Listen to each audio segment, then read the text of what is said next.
በዲፕሎማቶች መንደር ሳር ቤት ላይ 100% ለሚከፍሉ ደንበኞች በ35% ቅናሽ አፓርትመንቶችን ቴምር ፕሮፐርቲስ ለሽያጭ አቅርቧል። በተጨማሪም በአያት፣ በፒያሳ፣ በአዋሬ እንዲሁም በተክለ ሃይማኖትና በጋርመንት ላይ ከ10% ቅድመ ክፍያ ጀምሮ በ3 ዓመት ጊዜ ውስጥ በረጅም ጊዜ ያከፋፈል ሁኔታ ያለምንም ተጨማሪ ክፍያና ወለድ የቤት ባለቤት መሆን ትችላላችሁ። በተጨማሪም በ2,500,000 ብር ሙሉ ክፍያ አሊያም በ500,000 ብር ቅድመ ክፍያ ገላን ኮንዶሚኒየም መሃል ላይ ሱቆችን እነሆ ይሎታል ቴምር ፕሮፐርቲስ። ለበለጠ መረጃና ሳይቱን ለመጎብኘት በ0921 75 22 22 ቴምር ፕሮፐርቲ ብለው ይደውሉ። ሰላም እንዴት ናችሁ? ፍሬ ህይወት ዮሐንስ ነኝ። በአፍሪካ ቀንድ በተለይም በኢትዮጵያ በኤርትራና በሌሎች ጎረቤት ሀገራት መካከል እየተፈጠሩ ያሉ ኢኮኖሚያዊ፣ ማህበራዊና ፖለቲካዊ ጉዳዮችን በትንታኔ ይዤላችሁ ቀርባለሁ። በተለይም ደግሞ ከኢትዮጵያ የቀይ ባህር ጥያቄ ጋር ተያይዞ የሚነሱ ሀሳቦች ላይ አተኩራለሁ። በዛሬ ቆይታችን በሁለት አንኳር ጉዳዮች ላይ አብረን ቆይታ የምናደርግ ይሆናል። የመጀመሪያው ቀዳሚ አጀንዳችን የሚሆነው በአፍሪካ ቀንድ ላይ ኢትዮጵያ የቀይ ባህር መግቢያን የባህር በርና ወደብ ጥያቄ ካነሳችበት ጊዜ ጀምሮ በኤርትራ፣ በሱዳን እንዲሁም ደግሞ በግብጽ በኩል ያሉ የጦር ዝግጅቶች እየተጠናከሩ መጥተዋል። ከዛም በተጨማሪ ደግሞ እነዚህ ሀገራት በተናጠልም ሆነ በጋራ በመሆን በኢትዮጵያ ላይ ተቃውሟቸውንም እያሰሙ ይገኛሉ።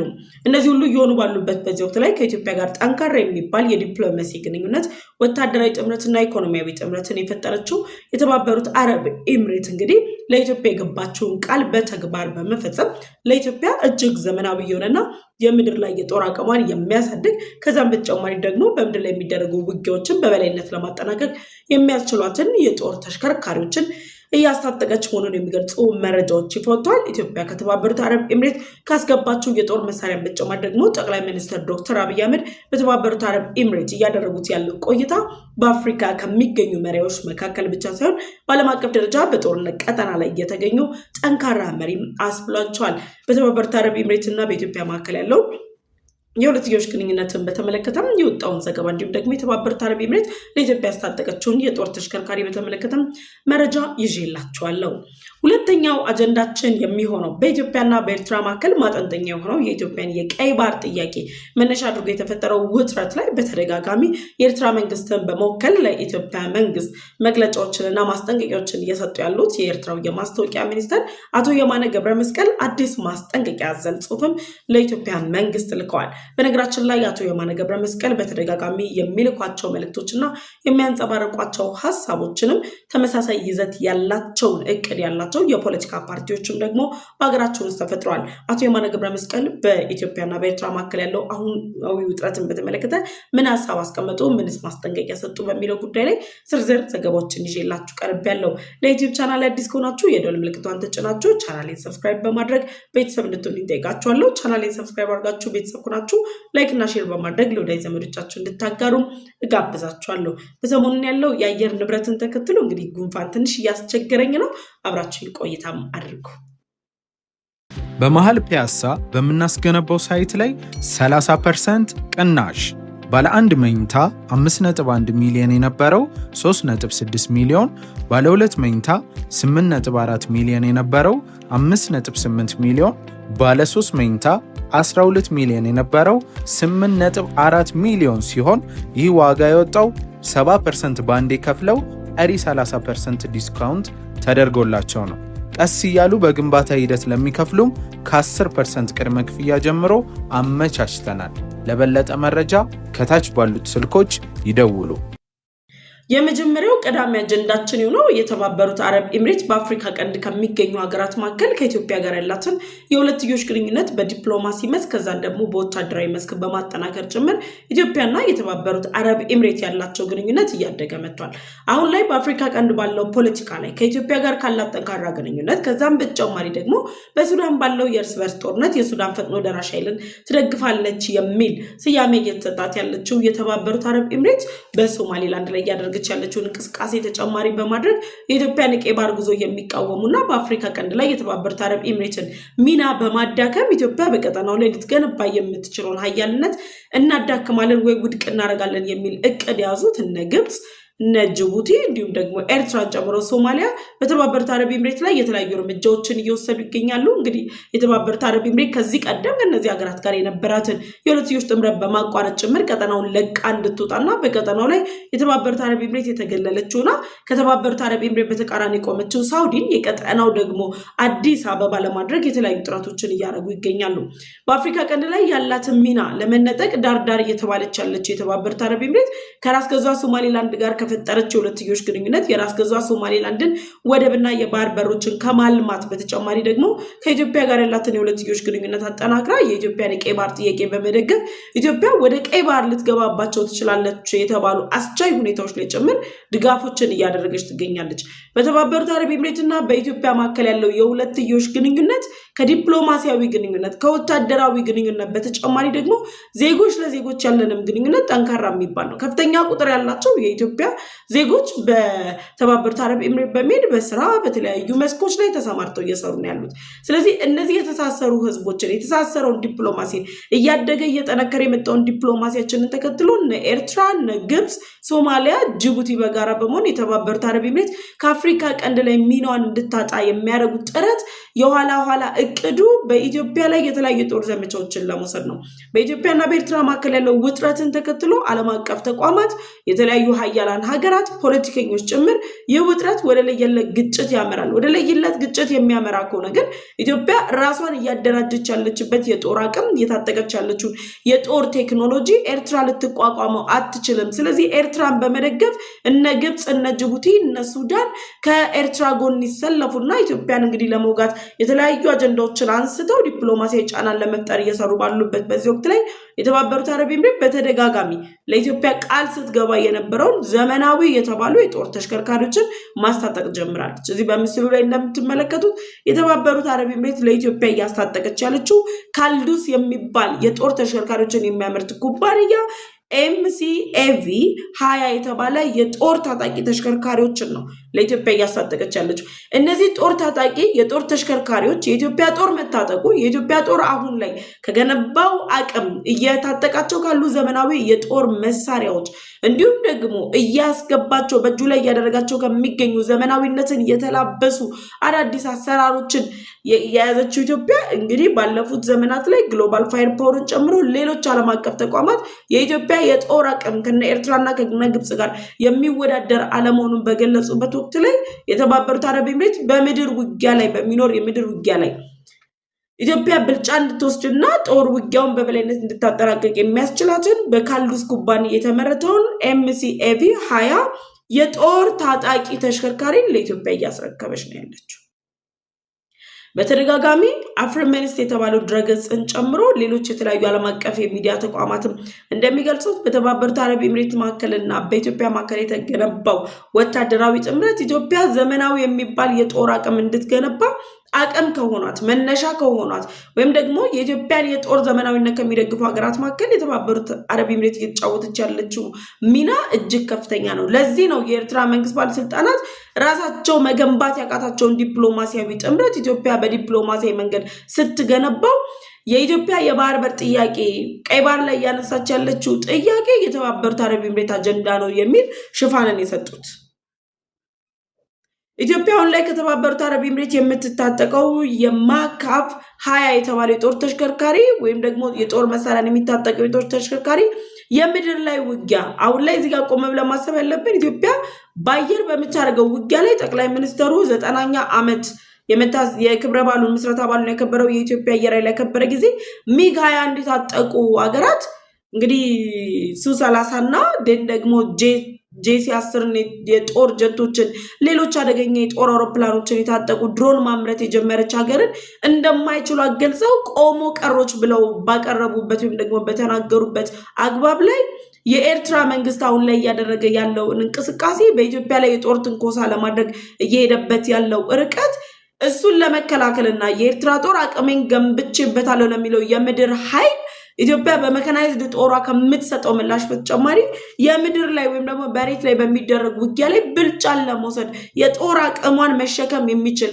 አደገኛ የጦር መሳሪያዎችን መታጠቅ የሚችል ተሽከርካሪን መታጠቋ ለኢትዮጵያ የጦር ኃይልን ከማጠናከር የጦር ኃይልን ከመገንባት አንጻር የሚታይ ቢሆንም እነ ኤርትራና እነ ግብጽ ግን ኢትዮጵያ በኤርትራ ላይ ወረራ ለመፈጸም እያደረገች ያለችው የጦር ዝግጅት ነው።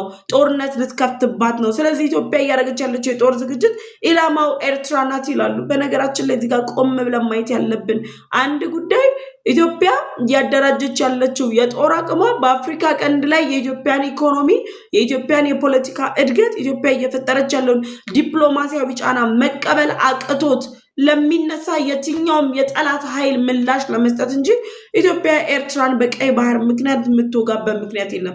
በተደጋጋሚ የኤርትራ መንግስት ባለስልጣናት ወረራ ሊፈጸምብን ነው የሚል ክስ ሲያቀርቡ ጠቅላይ ሚኒስትር ዶክተር አብይ አህመድ ጭምር በሰጧቸው ቃለ መጠይቆች ባደረጓቸው ፕሬስ ኮንፈረንሶች የወረራ እቅድ የለንም፣ የጦርነት ፍላጎት የለንም ተብሎ ቢገለጽም ኢትዮጵያ ግን ጦርነት ውስጥ ልትገባበት የሚያስችሏት ምክንያቶች በተጨባጭ ያላት ሀገር ነች። ምክንያቱም የኤርትራ ጦር አሁን ላይ እያደረገ ባለው እንቅስቃሴ ድንበር ላይ ጦር ዝግጅት ጀምሯል። ከፍተኛ ቁጥር ያለው ሰራዊቱን እንግዲህ ልምምድ እያደረጉ ነው ያሉት። በሱዳን የእርስ በርስ ግጭት አስታከው ገብቶ ጀነራል አልቡራንን በመደገፍ 12,000 ጦር ሱዳን ታይምስ ነው ያወጣው። 12,000 የኤርትራ ጦር እንግዲህ በኢትዮጵያ በሱዳን ምስራቃዊ አቅጣጫ ላይ ሆኖ ኢትዮጵያ ላይ የጦር ዘመቻ ለመክፈት እየተንቀሳቀሰ ነው ያለው። ህወሓት ራሱን ሲያሞካሽ እና ራሱን ከፍ አድርጎ ሲያየው አርሚ 7 አርሚ 15 እያለ የጠራቸው ኃይሎች ጭምር አሁን ላይ እያደረጉት ያለው እንቅስቃሴ ኤርትራ ከኢትዮጵያ ጋር ወደ ጦርነት ለመግባት የምታደርገውን ጥረት የሚያሳይ ነው። በአየር ላይ ውጊያ እንደማይችሉን ስለሚያውቁ የመሬት ላይ ውጊያ ወይም ደግሞ የሜካናይዝድ ጦራቸውን አዝምተው ከኢትዮጵያ ጋር እንግዲህ ጦርነት እንከፍታለን የሚሉ ከሆነ አሁን ለኢትዮጵያ ከተባበሩት አረብ ኤምሬት ከታጠቀቻቸው እነዚህ የጦር መሳሪያን መሸከም የሚችሉ ተሽከርካሪዎች በተጨማሪ ሌሎች የሜካናይዝድ ጦር መሳሪያዎቻችንን በመጠቀም ምድራዊ ጦሩንም ጭምር ልንረታበት ኢትዮጵያ ልታሸንፍበት የምትችልበት እድል አለ። የተባበሩት አረብ ኤምሬት ይህንን የጦር መሳሪያ ለማስታጠቅ ለኢትዮጵያ ቃል ኪዳን ገብታ ነበር፣ ቃሏን ፈጽማለች። ነገር ግን አሁን ላይ እነዚህ የጦር መሳሪያዎች እየገቡበት ያለው ወቅት ላይ በመካከለኛው ምስራቅ ጦርነት አማካኝነት የተባበሩት አረብ ኤምሬት የጦርነት ቀጠና የተባለች መሆኗን ተከትሎ የትኛውም የዓለም መሪ ባልደፈረበት በዚህ ወቅት ላይ ጠቅላይ ሚኒስትር ዶክተር አብይ አህመድ ግን ከኢትዮጵያ ጋር ያላቸውን ወዳጅነት ከኢትዮጵያ ጋር ያላቸውን ስትራቴጂካዊ አጋርነት ምክንያት በማድረግ አቡዳቢ ድረስ ሄደዋል። አቡዳቢ ድረስ ሲሄዱ የተባበሩት አረብ ኤምሬት ሚዲያዎች ጠቅላይ ሚኒስትሩ ለተባበሩት አረብ ኤምሬት ያላቸውን አጋርነት ያሳዩበት እውነተኛ ወዳጅነት፣ ወንድምነት የታየበት ዲፕሎማሲያዊ ጥምረት ብለው አድንቀዋቸዋል። ጠቅላይ ሚኒስትሩ ከማድነቅም ባለፈ ደግሞ የሁለቱ ሀገራት መሪዎች ባደረጓቸው ምክክሮች ኢኮኖሚያዊ፣ ፖለቲካዊ፣ ወታደራዊ ትብብሮቻቸውን ለማሳደግ የሚያስችላቸው ግንኙነትን ፈጥረዋል። የትኛው የግብጽ መንግስት ባለስልጣን ነው? የትኛው የኤርትራ መንግስት ባለስልጣን ነው? የትኛው የሱዳን ጦር ባለስልጣን ነው? የትኛው የጅቡቲ ባለስልጣን ነው? እነ ሳውዲ አረቢያ ሌሎች ሀገራት እነ ሳውዲን አሁን ለሀገራችን ናት እያሉ የሚከተሏትን ሳውዲን የጦርነት ቀጠና ስትሆን ሄደው የጎበኙት? የትኞቹም አልጎበኙም። ዲፕሎማሲ ማለት ምን እንደሆነ ገና ያልገባቸው ናቸው። ጠቅላይ ሚኒስትሩ የተባበሩት አረብ ኤምሬት ድረስ ሲሄዱ የሄዱበት ምክንያት ዲፕሎማሲያዊ የሆነ አሸናፊነት ነው። በነገራችን ላይ የዓለም የሰላም ሽልማቱን እንደሚገባቸው ጭምር ድጋሚ ማሳመን የቻሉበት ሁኔታ ነው ያለው። የጦርነት ቀጠና ውስጥ ደፍሮ የሚሄድ መሪ በሌለበት ሁኔታ ላይ እሳቸው ደፍረው ሄደዋል።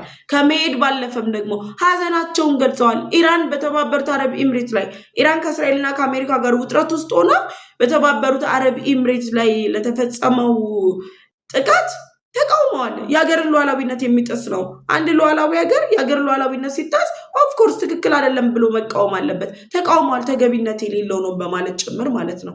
ስለዚህ ጠቅላይ ሚኒስትሩና የተባበሩት አረብ ኤምሬት መሪ እያደረጉት ያለው የተደረገው ጉብኝት ዝም ብሎ ጉብኝት አይደለም። የተባበሩት አረብ ኤምሬት ለኢትዮጵያ የገባቻቸውን ቃል ኪዳኖች በሙሉ የምትፈጽምበት ሁነኛ ሰዓት ነው። ኢትዮጵያ በከባድ ሁኔታዋ በፈተናዋ ሰዓት ላይ አጋርነቷን አረጋግጣለች። እነሱም ድጋፋቸውን የሚያሳዩበት ወቅት ነው። ለዚህ ደግሞ በጣም በሚያሳዝን መልኩ አሁን ላይ በሀገራችን በጋሞ ዞን ውስጥ በተፈጠረ የተፈጥሮ አደጋ ይህን ክረምት መነሻ በማድረግ በተፈጠረው ጎርፍ ብዙ ወገኖቻችን ህይወታቸው አልፏል። ወገኖቻችን ህይወታቸው ከማለፉም በተጨማሪ ደግሞ በጣም ገጠራማ የሆነ አካባቢ ላይ ምኑንም የማያውቁ ሰዎች መኖርም ብቻ አውቀው የሚኖሩ ሰዎች ከተፈጥሮ ያልተጣሉ ሰዎች በተፈጥሮ አደጋ ምክንያት ከአንድ ቤት ብዙዎች ሲቀሰፉ አይተናል። እጅግ የሚያሳዝን ይሄን ሀዘን የተባበሩት አረብ ኤምሬት ተጋርታለች። ሀዘናቸውን ገልጸዋል። የተባበሩት አረብ ኤምሬት መንግስት በጣም አዝነናል ብለዋል። እውነት እኔ በጣም ነው ያዘንኩት። በዚሁ አጋጣሚ በጋሞ ዞን እንግዲህ በተፈጠረ የተፈጥሮ አደጋ ምክንያት ህይወታቸውን ላጡ ከመኖሪያ ቀያቸው ለተፈናቀሉ ወገኖቻችን የምትችሏቸውን ድጋፎች እንግዲህ የአደጋ ስጋት አመራር ኮሚሽን ባወጣው የባንክ አካውንት ከዛም በተጨማሪ ደግሞ የጋሞ ልማት ማህበር የባንክ አካውንት ላይ እንግዲህ ድጋፍ እየተደረገ ነው ያለው። ሁላችንም የአቅማችንን መደገፍ ዜጋዊ ኃላፊነታችን ነው። በነገራችን ላይ በየአቅጣጫው ሰዎች ይጎዳሉ። በየአቅጣጫው የተፈጥሮ አደጋ በጣም ከባድ ነው። በጣም በቃ ሊቋቋሙት የማይችሉት በጣም ልብ የሚሰብር ሀዘን፣ እናት እያለቀሰች ልጆች ቤተሰቦቻቸውን እናሳልፍላቸዋለን፣ ነገ ይቀየራሉ፣ እንደግፋቸዋለን ብለው ከተማ የገቡ ልጆች ወጣቶች በቃ እናቶቻቸውን አባቶቻቸውን በአንድ ጀንበር አጥተው በቃ ለቀብር ሄደዋል፣ ለቅሶ ሄደዋል። እያየን ነው ቪዲዮዎች። ታዋቂ ግለሰቦች እነ አርቲስት አስጌን እያየን ነው፣ ሌሎችም እያየን ነው። ወንድሞቻችን ናቸው፣ ወገኖቻችን ናቸው። የተባበሩት አረብ ኤምሬት መንግስት ብቻ ሳይሆን ሁላችንም ኢትዮጵያውያን በጣም ልብ የሚሰብር በቃ እኔ በጣም ነው ያዘንኩት። እኔ ምን ብዬ ራሱ እንደምገልጸው አላውቅም።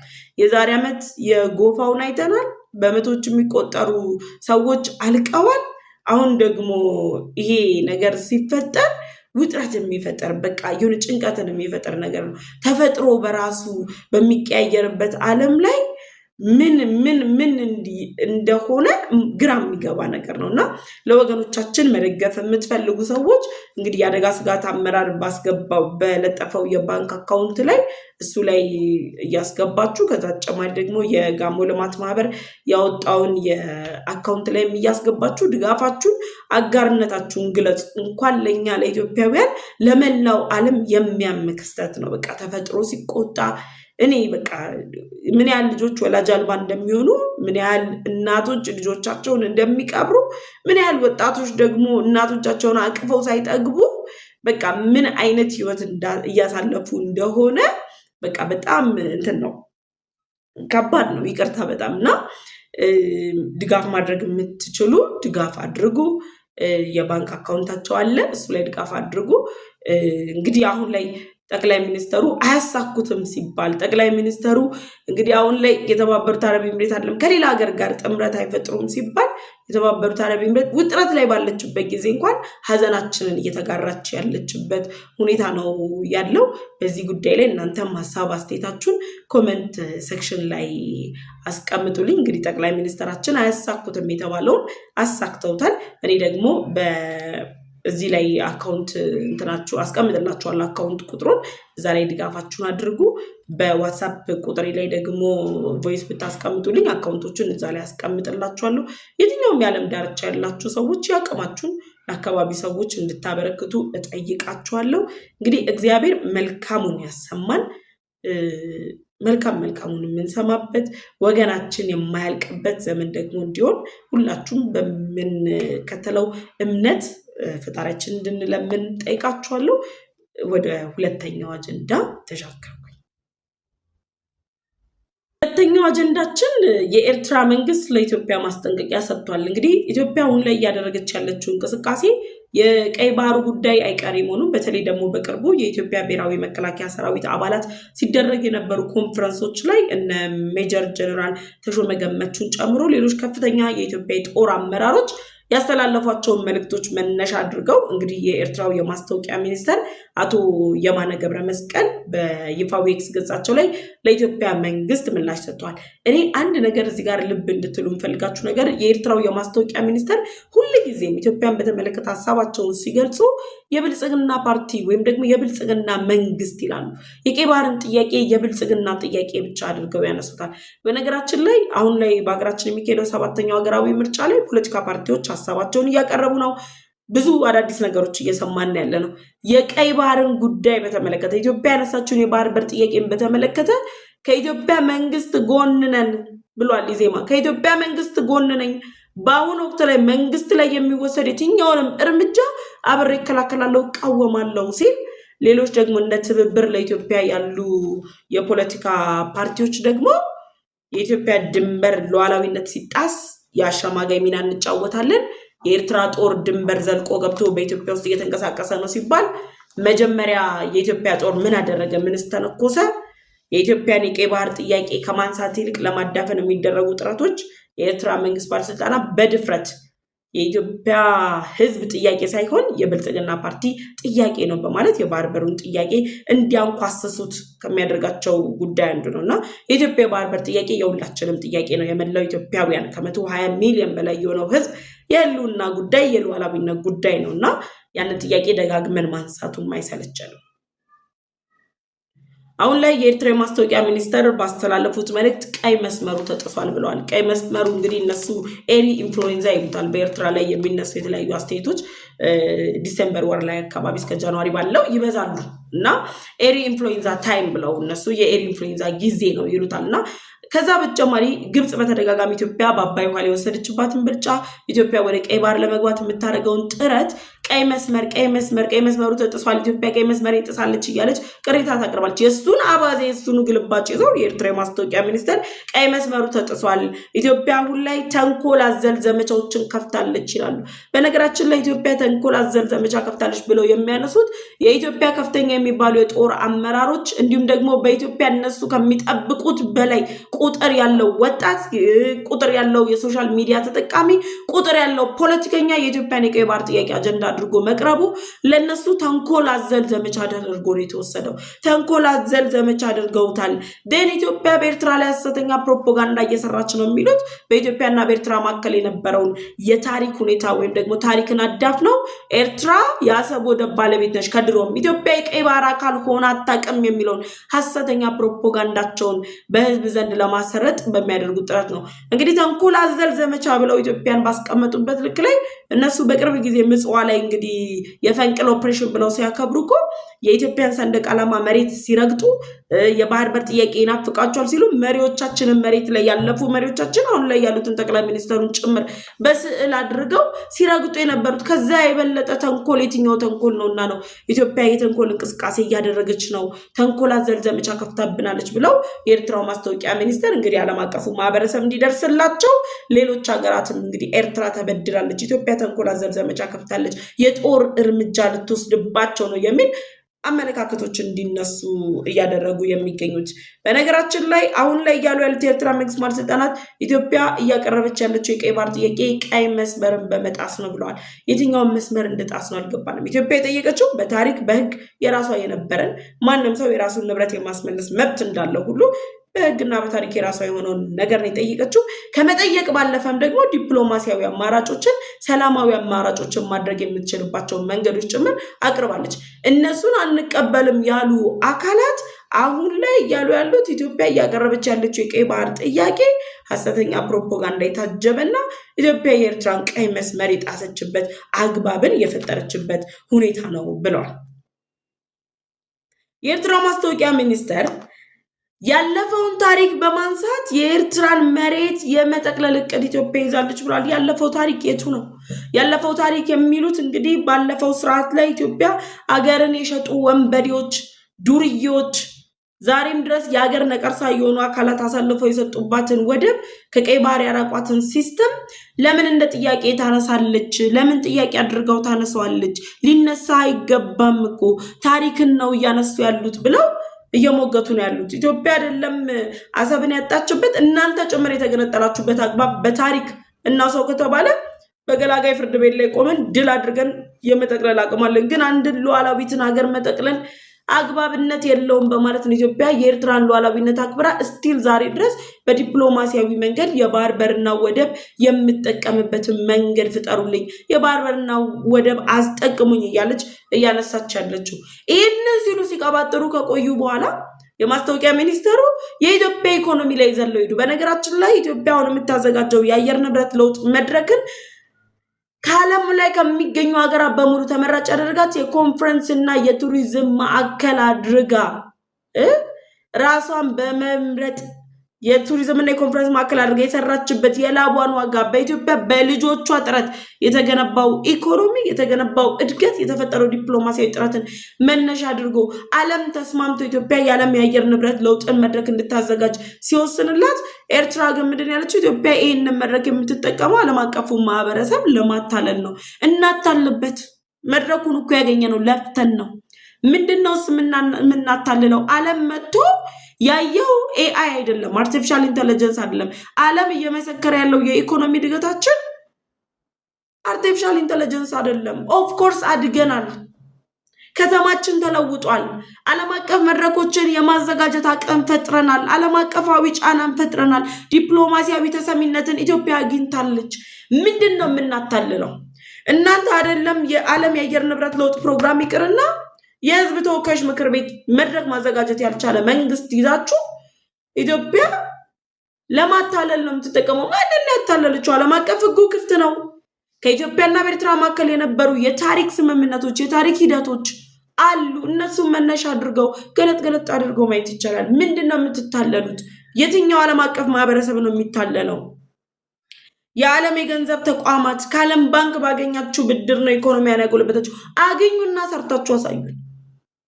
አገኙና ሰርታችሁ አሳዩን። ያለ ብድር ያለ ማንም ወጪ ብሔራዊ መነቃቃት ፈጥረን ህዳሴ ግድብን ገንብተን አሳይተናችኋል። ነገ ደግሞ የአሰብ የነዳጅ ማጣሪያን ገንብተን እናሳያችኋለን። ያለ ማንም ድጋፍ ያለ ማንም አጋርነት ገንብተን አጠናቀናል። ምንድነው የዓለም ባንክና የዓለም የገንዘብ ድርጅቶች የደገፉት ኢኮኖሚያችን? እናንተ ለምን አትደገፉም? ዲፕሎማሲያዊ ጫና መፍጠር ስላቃታችሁ እኮ ነው።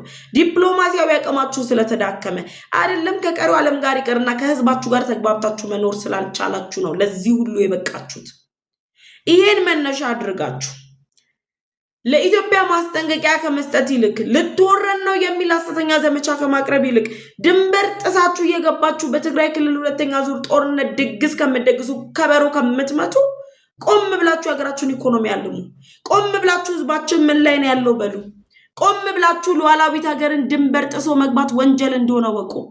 የህግ የበላይነት መከበር አለበት። ኢትዮጵያ ዓለም አቀፍ ህግን ጥሳ ወረራ ልትፈጽምብን ነው ያሉት የማስታወቂያ ሚኒስትሩ አቶ የማነ ገብረ መስቀል። እኔ በነገራችን ላይ ከኢትዮጵያ አንድች ነገር ስትተነፈስ በኤክስ ገጻቸው ላይ ወዲያው ነው ምላሽ የሚሰጡት ምላሽ ግን ራሳቸውን ጠልፎ የሚጥል ነው። ምክንያቱም የማስታወቂያ ሚኒስተር በኦፊሻል ገጹ ላይ የኤርትራ የማስታወቂያ ሚኒስተር የኤርትራ ወጣቶች ድንበርክ እንዳይሰበር ድንበርክን አልፎ እንዳይገባ ጠላት ተነስ ራስክን አዘጋጅ፣ በደም ዋጋ ነው በአጥንት ዋጋ ነው የምናስከብረው፣ ጦርነት ተዘጋጁ የሚል መልእክትን የጻፈው።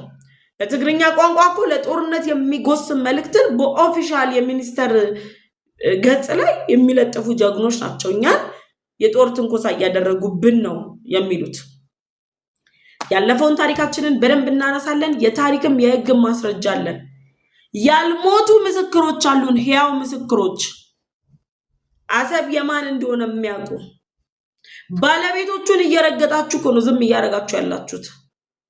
የቀይ ባህር አፋር የሚያነሳውን ጥያቄ የኢትዮጵያ አፋር፣ የጅቡቲ አፋር፣ እነዚህ አፋሮች ማንና ምን እንደሆነ የሚያውቁ አፋሮች እናንተ አሰብ ላይ ያለው ግመል ኢትዮጵያዊነት የሚበልጥበት ምድረ በዳ አድርጋችሁ የሙታን መንደር ያደረጋችሁት አሰብ ወደብን የሙታን መንደር አቧራ ያቀማችሁትን የነዳጅ ማጣሪያችንን ጭምር ነው የምንወስደው። ተወረርን አይደለም የሚባለው። በዲፕሎማሲያዊ መንገድ ምን ሰተናችሁ ምን ትሰጡናላችሁ ነው የሚባለው። አስመራን እንኳን ከተማ ማድረግ ያልቻላችሁ አካላት፣ ስማርት ፎን የሚበርቅባችሁ አካላት፣ ኢንተርኔት አክሰስ ለህዝብ ማዳረስ ያልቻላችሁ አካላት፣ ሀገር ከሀገር በማባላትና በሀገራት የውስጥ ጉዳዮች ላይ ጣልቃ በመግባት ራሳችሁን ለማዋደድ የምትጥሩ አካላት በየትኛው ወኔያችሁ በየትኛው ድፍረታችሁ ነው ኢትዮጵያ በዓለም አቀፍ የብድር ተቋማት ላይ የተሞረኮዘ ኢኮኖሚን ያላብላችሁ የምትተቹት? እንዴት ነው የምታስቡት? ደግ አደረገን፣ እንኳን ተበደርን፣ እንኳን ኢኮኖሚያችንን እናጠናከር፣ እንኳን አደግን፣ እንኳን ዓለም አምኖብን ኮፕን የዓለም የአየር ንብረትን ኮንፈረንስ እንድናዘጋጅ ፈቀደልን። እንኳን የአፍሪካ ህብረት መዳረሻ ሆነን እንኳን ሌሎች ዓለም አቀፍ መድረኮች መዳረሻ ማረፊያ ሆነን እንኳን ከተማችንን የቱሪዝም የኮንፈረንስ ማዕከል አደረግናት። ሀገራችንን እንኳን በዓለም አይን ውስጥ አስገባናት። እናንተ ምን አደረጋችሁና ነው? ልንወረር ነው ከማለት ውጭ ህገወጥ የሆነ አካሄድ ሄዳችሁ ሀገር ላይ ችግር እየፈጠራችሁ ልንወረር ነው። ምን ማለት ነው? ማነውስ የሚወራችሁ? የትኛውን ህግ አክብራችሁ ነው ህግ ተጥሶብናል የምትሉት? አንዲት ጥይት ከምድራችን አንተኩስም ብላችሁ በትግራይ በኩል ሁለተኛ ዙር ጦርነት ከፍታችሁ ጥይት ልተኩሱ የምትወዳደሩ አካላት አይደላችሁ እንዴ? ቆም ብለን ማየት ያስፈልጋል። በዚህ ጉዳይ ላይ ሀሳብ አስተያየታችሁን አስቀምጡልኝ። አብሬያችሁ የቆየሁት እኔ ፍሬ ህይወት ዮሐንስ ነበርኩኝ። ለዩቲዩብ ቻናላችን አዲስ ከሆናችሁ የደወል ምልክቷን ተጭናችሁ ቻናላችንን ሰብስክራይብ በማድረግ ቤተሰብ እንድትሆኑ እጋብዛችኋለሁ። ከዚህ በተጨማሪ አስቀድሜ እንደነገርኳችሁ በጋሞ ዞን በተፈጥሮ አደጋ ለተፈጠረው ክስተት ከቀያቸው ለተፈናቀሉ ወገኖች፣ በተለያዩ አካባቢ ላይ ለተበተኑ ወገኖች ላዘኑ የምናጽናናበትን እንግዲህ ኦፊሻል የሆነ አካውንት የጋሞ ልማት ማህበር እንዲሁም ደግሞ የአደጋ ስጋት አመራር ኮሚሽን ይፋ አድርጓል። በእነሱ አካውንቶች ላይ የምትችሉትን ያቀማችሁን እንድትደግፉ እጠይቃችኋለሁ። የዋትስአፕ ቁጥሬን አስቀምጥላችኋለሁ።